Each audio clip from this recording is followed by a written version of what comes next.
ইংরেজি না শিখে আর পারছি না, তারা বাহিরে না যেয়ে আর পারছে না, তোমাকে না ভালোবাসে আর পারছি না, আমি পরীক্ষা না দিয়ে পারছি না।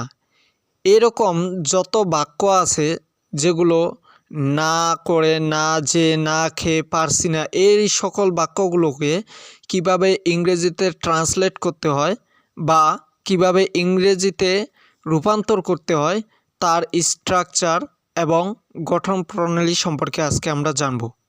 তো ভিউয়ার্স, ভিডিও শুরু করার আগে ছোট্ট একটি রিকোয়েস্ট, যারা চ্যানেলে নতুন প্লিজ সাবস্ক্রাইব করবেন এবং এই রকম নতুন নতুন ভিডিও পেতে সঙ্গে থাকবেন।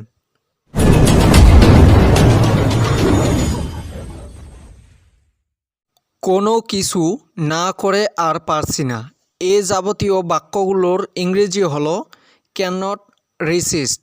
অর্থাৎ আমরা যখন কোনো বাক্য ব্যবহার করে আমি কোনো কিছু না করে পারছি না, এ যাবতীয় বাক্যগুলোর এই না করে পারছি না এটার ইংরেজি হলো ক্যান নট রেসিস্ট।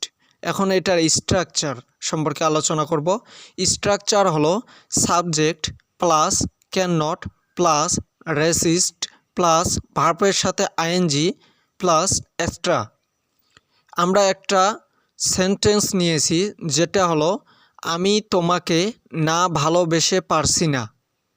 এখানে সাবজেক্ট হলো আমি ইংরেজি আই, তারপরে স্ট্রাকচার অনুযায়ী ক্যান নট রেসিস্ট অর্থাৎ না করে পারছি না।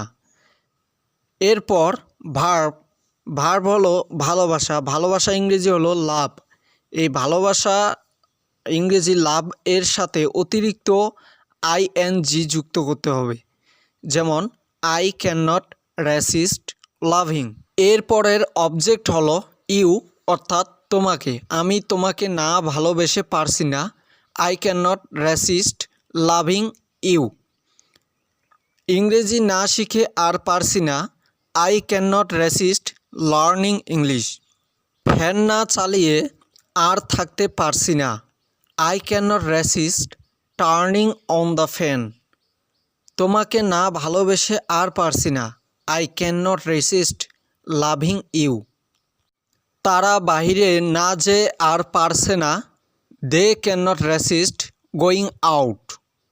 আম্মুর সাথে কথা না বলে আর পারছি না, I can not talking to my mom or mother.